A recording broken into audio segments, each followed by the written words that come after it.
नाज़रीन करम, मैं हूँ पीरज़ा सैयद अली गिलानी और आज हम आपके लिए स्पेशली हमारे कसूर के लिए, इस ज़िला के लिए एक नया प्रोग्राम लेकर हाज़िर हुए हैं, जिसका नाम है वॉइस ऑफ कसूर। इसमें होगी कसूर की हर आवाज़, यहाँ गूंजेगी कसूर के हर गरीब की आवाज़, यहाँ गूंजेगी हर उस तकलीफ़ ज़दा माँ की आवाज़, उस बेटी की आवाज़, उस बच्चे की आवाज़ जिसके साथ जुल्म हो रहा होगा, जिसके साथ जुल्म हुआ होगा। मेरे साथ तशरीफ़ रखते हैं सीनियर तज्ज़िया नगार जनाब शौकत अली मलक, और आज हम स्पेशली बात करेंगे नाज़रीन कसूर प्रेस क्लब पर। एक ऐसी इमारत जो 1980 में मार्ज़ वजूद में आई और जिसे बनाने के लिए, जिसकी इसको इस सतह पर लाने के लिए, इसे बाकायदा प्रेस क्लब बनाने के लिए, इस प्लॉट को जिन लोगों ने अपनी काविशें की, जिन लोगों ने अपनी कोशिशें की, जो बानी थे इस प्रेस क्लब के, आज उनमें से काफ़ी ये दुनिया छोड़ के अगली दुनिया में जा चुके हैं। लेकिन उनमें से अल्लाह पाक उनको जवार रहमत में जगह अता फ़रमाए, आमीन। और उनमें से कुछ लोग हमारे जो सीनियर्स हैं, जो हमारे प्रेस क्लब के बानी हैं, वो खैर से मौजूद हैं। मलक शौकत अली मलक साहब, नाज़रीन, ये वो शख्सियत हैं जो उसके बाद वाली जो अगली एक प्रेस क्लब में स्टार्ट में तो 18 बंदे थे पहले, फिर 20 हुए, फिर 25 हुए, फिर 52 बंदे जब लास्ट हुए, तो उन 52 मेंबर्स में शौकत अली मलक साहब भी शामिल थे। ये उस वक़्त प्रेस क्लब के नायब प्रेसिडेंट भी रह चुके हैं, वाइस प्रेसिडेंट भी रह चुके हैं, इसके अलावा ये जनरल सेक्रेटरी भी रह चुके हैं। तो आए आज गुफ्तगू का आगाज़ करते हैं। आप इस गुफ्तगू से इंशाल्लाह आपको काफ़ी इंफॉर्मेशन मिलेगी हमारे कसूर के हवाले से और प्रेस क्लब के हवाले से। जी, अस्सलाम वालेकुम सर। जी, वालेकुम अस्सलाम वरहमतुल्लाह। खैरियत से हैं आप? ठीक है मलक जी, साहब? अल्हम्दुलिल्लाह। अच्छा मलक साहब, ये प्रेस क्लब 1980 जैसा कि इसका आगाज़ हुआ, इसे इस बिल्डिंग जो मर्ज़ वजूद में आई वो 1980 में आई। ये एक्चुअल इसका आगाज़ किस तरह हुआ? ज़रा मुख्तसर आप इसके हवाले से ज़रा नाज़रीन को बताएं। जी, गिलानी साहब, बात ये है कि इसका पंजाब के गवर्नर थे ग़ुलाम जिलानी साहब। जी जी। वो कसूर में तशरीफ़ लाए तो ज़िला कौंसल हॉल में एक प्रोग्राम था। तो वहाँ पे हमारे जो सीनियर्स सहाफ़ी हैं, जिनमें अशरफ वाला साहब हैं और उसके बाद डॉक्टर फ़ज़ल साहब हैं जी जी। और अजमल शाह साहब हैं। जी जी। तो रफ़ीक निसार साहब। रफ़ीक निसार, उस्ताद रफ़ीक निसार साहब हैं। तो उन्होंने गवर्नर पंजाब जनरल ग़ुलाम जिलानी साहब से ये बात की कि कसूर में चूँकि प्रॉपर प्रेस क्लब नहीं है, तो आप चूँकि कसूर में तशरीफ़ लाए हैं तो हमें प्रेस क्लब के लिए जगह प्रोवाइड करें। ये भी कहा जाता है कि अजमल शाह साहब जो हैं, हमारे बुज़ुर्ग सहाफ़ी हैं, उन्होंने बाकायदा जो गवर्नर जिलानी साहब थे, उनको पर्ची दी कि हमारे मामलात हैं, हमें कोई इमारत दें, जी, हमें ऐसा ही कोई है। बिल्डिंग दी जाए जिसमें बाकायदा से हम अपने जितने सहाफ़ी दोस्त हैं, वो उनकी मीटिंग्स हो सकें और इंतज़ामिया के साथ जो है वो रवाबत जो है वो बरकरार रखे जा सकें। तो चुनांचे उन्होंने 2 कनाल जगह हायर की और उसके लिए अच्छा, फंडिंग भी की। ये उस पर्ची के बाद जी, ऐसा जी, बिल्कुल मुमकिन ऐसा है हुआ। जी। ये उनको क्रेडिट जाता है। ये मैं उनको खराज तहसीन पेश करता हूँ सीनियर्स को बिल्कुल, कि उनकी काविशों से ये डेफ़िनेटली। काम स्टार्ट हुआ। उसके बाद छोटी सी प्रेस क्लब बन गई। तो काफ़ी लोगों ने उसमें कंट्रीब्यूशन की। जी, जी। मुकामी इंतज़ामिया ने भी, पंजाब गवर्नमेंट ने भी और कसूर के गयूर आवाम जो है उन्होंने भी की। मुखय्यर हज़रात ने, हर शोबा ज़िंदगी, समाजी फलाही तंजीमों के सरबराहान ने भी। तो इसका बाज़ वजूद में आ गई। जी, जी। उसके बाद जो कि सिलसिला चलता रहा, तो चूँकि इस ये शहर से बाहर थी, तो हर आदमी की अप्रोच नहीं थी वहाँ पे। उस वक़्त चूँकि शहर से बाहर थी मतलब लोगों की आबादी भी कम थी आबादी कसूर भी। की, ये शहर से बाहर गर्दानी जाती थी। इसलिए नाज़रीन, चूँकि मैं आपकी बात इंटरप्ट करते हुए ज़रा नाज़रीन को ये बताना चाहता हूँ कि क्योंकि ये जो फ़िरोज़पुर रोड है नाज़रीन, जो गंडा सिंह रोड कहलाता है, या फ़िरोज़पुर रोड का जो मेन जो रास्ता है, जी, ये शहर से काफ़ी फ़ासले पर था। यानी है, जो अंदरून सिटी जो है वो ऐसा ही है। उस वक़्त इतना फैला हुआ नहीं था जो नहीं था। इस वक़्त है, क्योंकि अब तो वो शहर का हिस्सा बन चुका है। तो इस हवाले से वो मतलब उस वक़्त ये था माइंड्स उनके, उन उस वक़्त के हमारे सहाफ़ी जो सीनियर्स हैं, जो बानी थे, कि आया कि आवाम को आने और जाने में, वहाँ पहुँचने में तकलीफ़ होती थी। दिक्कत थी, हाँ जी। इस वजह से तो वो उस लिहाज से फ़ाल तो ना हो सकी, जिस लिहाज से होनी चाहिए थी, लेकिन सिलसिला चल एक निकला। अमारत मारते वजूद में आ सिलसिला गई। चल निकला, उसमें फंडिंग होती रही गहे बगाहे। हर इंतज़ामिया ने, हर गवर्नमेंट ने कंट्रीब्यूशन की। इसी सिलसिला में प्रेस क्लब को कभी फैक्स मशीन का गिफ्ट मिलता था, कभी जो है ना टेलीविज़न का मिलता था, कभी फर्नीचर का मिलता था और कभी लाइब्रेरी का मिलता था। यानी कि बुक्स, अच्छी-अच्छी बुक्स जो व्हाई नॉट? जो कि बहुत सी मतलब ऐसे अलूमी सहाफ़त से मुतल्लिक़ मुतल्लिका सहाफ़त से भी और तारीख से मुतल्लिका भी, ज़ाहिर बात है जब हिस्ट्री का नहीं इल्म होगा तो क्योंकि फिर ज़िला सहाफ़त भी कसूर मशकूक ज़िला हो बन जाती है। चुका था जी जी इस लिहाज से। जी जी। अच्छा मलिक साहब, मैं एक और सवाल आपसे ये करना चाहता हूँ। आपने माशाल्लाह वो अदवार देखे हैं जब ये चहल पहल थी, ये प्रेस क्लब की हालत ऐसी थी कि वहाँ पे लहलहाते हुए दरख्त थे, सब्ज़ व शादाब जो हैं पत्ते थे, और उन पर चहचहाते हुए परिंदे बैठा करते थे, जी। और वो चहचहाते थे, और खूबसूरत आवाज़ें उनकी जो हैं वो प्रेस क्लब में जो बैठे हुए सहाफ़ी या आए हुए मेहमान हैं उनको उन पर असरअंदाज होती थी, वो लुत्फ़अंदोज़ होते थे। फिर अचानक वो दरख्त, वो जो घास थी, जो सब्ज़ा था, वो अचानक सूख गया और अचानक वो पत्ते झड़ गए। ये इसमें क्या मामला हुआ? इसके बारे में थोड़ा-सा नाज़रीन को बताएँ। यानी साहब ये जो मामला है ना जी, वहाँ पे जो दरख्त सायादार थे, हुँ, तो हमारे जो मेंबर्स थे ये उनकी मेहरबानियों से हुँ। वो दरख्त काट दिए गए। अच्छा। वो काट इसलिए दिए गए कि इसको इसका अहाता बढ़ाना था, हुँ, हुँ। चूँकि वो उस वक़्त एरिया कम था, बिल्डिंग भी अच्छा, कमरा ये तो एक ही था। मुकम्मल दरख्तों से भरी हुई थी एरिया ये। नहीं, मुकम्मल तो ख़ैर नहीं थी, क्योंकि इसके साथ कसूर गार्डन का एरिया भी था, उसी में से ये पीस जी, लिया जी। हुआ था गवर्नमेंट ने। हुँ, तो है दरख्त थे, हुँ, सायेदार थे, तो वो काट दिए गए। उसके बाद वो वहाँ से गायब भी हो गए। जी, जी। तो शुनीद तो यही है कि हमारे जो सीनियर थे, तो कोई दरख्त ले गया, कोई टेलीविज़न ले गया, और कोई फैक्स मशीन ले गया, अच्छा, कोई ये लम्हा फ़िक्रिया नहीं है मलिक साहब, कि जब हम कह रहे हैं कि जो हमारे सहाफ़ी यानी कि सीनियर्स थे उस दौर के, उनमें से कोई जो है वो दरख्त ले गया, हाँ जी। कोई फैक्स मशीन ले गया, और कोई जो है ना टेलीविज़न ले गया, तो ये क्या मामला है? इसकी मैं मतलब मैं समझता हूँ नाज़रीन भी इस बात को समझना चाहेंगे कि ये एक्चुअल क्या मामला था, कि क्या हुआ चेक कि एंड बैलेंस ऐसा। नहीं था। अच्छा, यानी कि आपस में उनके तनाव आ गया हाँ और जी। किसी बात पर उन्हें जो है ना मतलब फिर अलग-अलग होना पड़ा। ये सारी चीज़ें हमें डोनेशन के तौर पे मिल रही जी, थी, जी।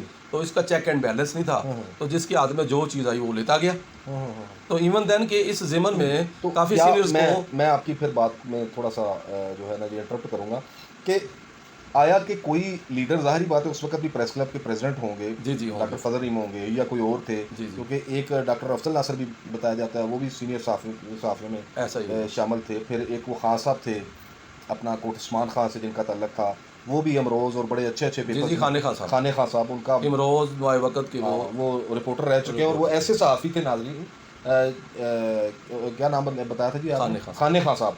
खाने खां साहब ऐसे सहाफ़ी थे जिन्होंने ज़ुल्फ़िकार अली भुट्टो को जो है ना जी वो अपना, उनसे सख्त रवैये से बात की थी, उनसे ऐसे सवालात पूछे थे कि ज़ुल्फ़िकार अली भुट्टो जो है ना बड़े बरहम हो गए थे, और इस बात पर उन्हें बड़ा, खाने खां को बड़ा याद किया जाता है ये। और सहाफ़ती हलकों में, जी, जी। कसूर के सहाफ़ती हलकों में एक वो है, तो मतलब उस दौर के थे कि जब सहाफ़त इस लेवल की सहाफ़त नहीं थी जो आज है, तो बड़ी बात थी, बड़े लोग थे, उनकी बड़ी बातें थी।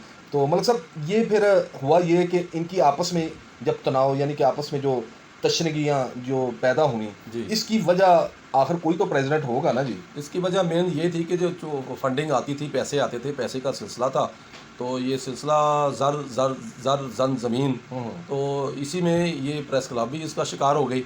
अच्छा, ये तो अब मैं आपकी एक और बात में सवाल का इज़ाफ़ा करते हुए मैं मतलब ये चाहता हूँ कि जब आपका दौर था, यानी कि जब आप जनरल सेक्रेटरी थे या वाइस प्रेसिडेंट थे, उस वक़्त प्रेसिडेंट कौन था जी? मुझे खादिम अली खोखर साहब। खादिम अली खोखर साहब। तो मेरा ख़्याल है कि जहाँ तक मेरी शुनीद है, यहाँ जहाँ तक मेरे इल्म में बात लाई गई है, उसी दौर में पीपल्स पार्टी का ही दौर था वो, जी, जी। ज़रदारी साहब का। ये हर दौर में रहे हैं, ये माशाल्लाह के दौर में भी, और नहीं, नहीं। पीपल पार्टी के दौर में भी, नून अच्छा, लीग के दौर में सदाबहार भी। सदर थे। तो शौकत नक्शबंदी साहब भी प्रेसिडेंट रहे हैं, जी, जी। और इससे कबल जो है ना वो डॉक्टर फजल रहीम साहब भी रहे हैं। हुँ, तो प्रेस क्लब की सियासत में ये 3-4 नाम जो है ना पेश थे, क्योंकि लोगों की कम तादाद बहुत कम थी। जी, जी। तो प्रिंट मीडिया के अलावा कोई सोशल मीडिया तो था नहीं, ना इलेक्ट्रॉनिक्स मीडिया था। जी, जी। तो एक आदमी के पास 2-2, 3-3, 4-4 अखबार भी थे, जी। और न्यूज़ एजेंसियाँ भी थी, वो चलाते रहे।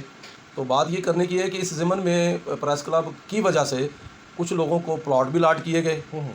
तो अच्छा। हक तो ये बनता था कि उस प्लॉट का बेनिफिट प्रेस क्लब को मिलता, डेफ़िनेटली हक बनता था, क्योंकि इज्तिमाई तौर पे। ज़ाहिरी बात है कि उस वक़्त जितने भी सहाफ़ी थे, जी। यानी कि ये उस वक़्त की बात है जब 52 थे, जब आप जी, शामिल जी, थे, उससे 52। पहले की। जी, जी, 52 जब में। 52 जर्नलिस्ट थे नाज़रीन, प्रेस क्लब कसूर के, मैं कसूर के लोगों से मुखातिब हूँ, तो उस वक़्त प्रेस क्लब के नाम पर एक प्लॉट आया, और एक जैसा कनाल का, एक गुलबर्ग कनाल का कॉलोनी में। गुलबर्ग कॉलोनी में एक प्लॉट आया, और बताया ये जाता है, जिस तरह के मलिक साहब भी फरमा रहे हैं। और इसके अलावा भी ये सिर्फ मलिक साहब से ही नहीं, ये एक मतलब यहाँ के जो सहाफ़ती हलके हैं उनमें ये बात बहुत देर से जो है ना जी सुनी जा रही है कि एक प्लाट जो है वो सहाफ़ियों के नाम पर आया और उसके बाद वो प्लाट जो है ना वो किसी सहाफ़ी को नहीं मिला, किसी एक सहाफ़ी का उसका मालिक बन गया और उसने उस सहाफ़ी के उस प्लॉट को बाद में सेल कर दिया।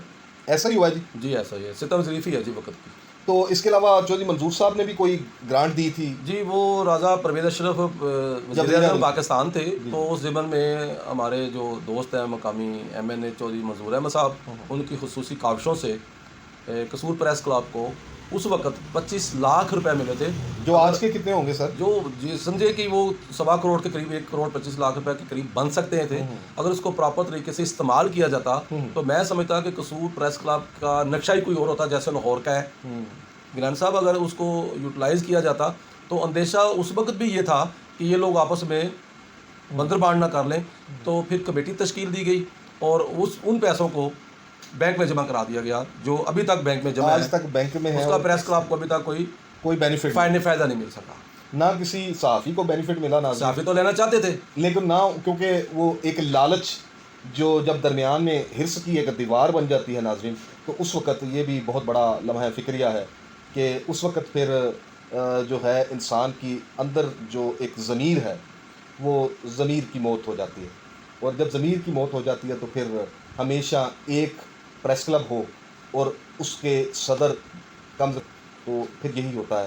तो अच्छा, मैं एक और चीज़ एक और सवाल है मलिक साहब कि आया कि जब ये प्रेस क्लब में एक मुलाकात पे नहीं सरकारी तौर पे तो खैर नहीं था। यानी कि बाद में रखा गया था। हाँ जी, मुझे उसका नाम है अब्दुल सत्तार। उसको छोटा सा कमरा बना के दिया था जी जी। कि इसकी लुक आफ्टर करें और जो आए गए मेहमान उनकी ज़रा मेज़बानी के लिए, गेस्ट जो आते हैं उनको उनके इंतज़ामात के लिए।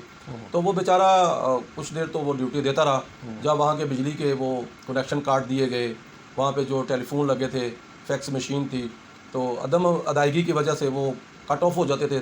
तो वो बेचारा भी एंटू माउथ होता कि उसको प्रॉपर तरीके से तनख्वाह तो मिलती नहीं थी। तो यानी कि जो मुखय्यर सहाफ़ी थे, जो सहाफ़ियों में से जो सहाफ़ियों में से जो जैसे शेख मोहम्मद सैन साहब हैं या कुछ और दोस्त अल्हम्दुलिल्लाह उनकी खिदमत वाज़े करते चले आ रहे हैं, वो बदस्तूर आज भी वहीं पे बेचारा। बड़ी बात है जी, इतने सालों से एक शख्स जो है वो मतलब खिदमत कर रहा है प्रेस क्लब की, और उसमें जो नाम मतलब मुखय्यर जो हमारे सहाफ़ी भाई हैं, जो हमारे बुज़ुर्ग हैं, दोस्त हैं, वो उसकी खिदमत कर रहे हैं, उसे उसकी सैलरी बना के उसकी तनख्वाह जो है वो अपनी पॉकेट से अदा कर रहे हैं। हालांकि प्रेस क्लब आबाद नहीं है। इन तमाम चीज़ों को बलाए ताक रखते हुए मैं समझता हूँ कि बानियों ने जो किया उनको तो सलाम हम पेश करते हैं कि उन्होंने एक अमारत, एक प्लॉट गवर्नमेंट से लिया, जिसे बाद में 1980 में बाकायदा एक अमारत की शक्ल दी गई, और इसके बाद वहाँ पे रखे गए मुलाजम को जो मुखय्यर हमारे दोस्त हैं, जो सहाफ़ी हैं, उसको जो तनख्वाह अदा कर रहे हैं, जिनमें सरफ़हरिस्त नाम मलिक साहब शेख मोहम्मद हुसैन साहब का लेते हैं, तो मैं समझता हूँ उनको भी हम सलाम पेश करते हैं कि वो एक बहुत बड़ी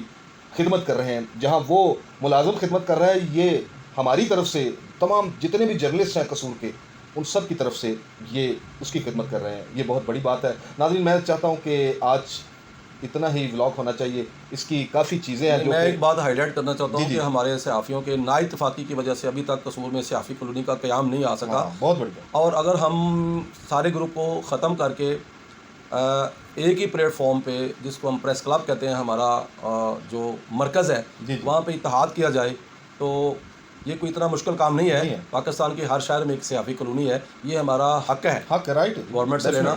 तो इस सूरत में ही पॉसिबल है कि हम आपस में इत्तेफाक करें, और गवर्नमेंट इस मामले में मजबूर होगी। ये गुज़श्ता गवर्नमेंट जो थी नून लीग की, उन्होंने कोशिश की थी कि सहाफ़ी कॉलोनी का क़याम, वहाँ पे जो शहबाज शरीफ स्टेडियम बना है उसके करीब तरीन थी हर जगह कोई सरकारी रेलवे। हमारे नाइतफ़ाक़ी की वजह से मैं तो यही समझूंगा कि उसमें गवर्नमेंट की नाहिली तो है, लेकिन हमारी ज़्यादा है। अगर हमारा इत्तेहाद होता तो ये अब तक कॉलोनी बन चुकी होती और तमाम लोग वहाँ पे इज़्ज़त से ज़िंदगी गुजार रहे होते। नाज़रीन करम, यूँ तो बहुत से हक़ाइक़ हैं प्रेस क्लब के हवाले से। ज़ाहिर बात है इसमें दिलचस्पी भी हमारे सहाफ़ी दोस्त ही ज़्यादा रखेंगे, क्योंकि ये ऐसी इंफॉर्मेशन है जो तारीख़ के साथ दिलचस्पी रखते हैं। उनके लिए तो मैं समझता हूँ ये ज़रूरी होगी, लेकिन हमारे सहाफ़ी दोस्तों के लिए बहुत ज़रूरी होगी। तो इसमें बहुत से हक़ाइक़ हैं जो हम आज आपके सामने नहीं रख रहे। इंशाअल्लाह आने वाले व्लॉग में आप ज़रूर देख सकेंगे। इसके साथ ही इजाज़त चाहेंगे। अल्लाह हाफ़िज़।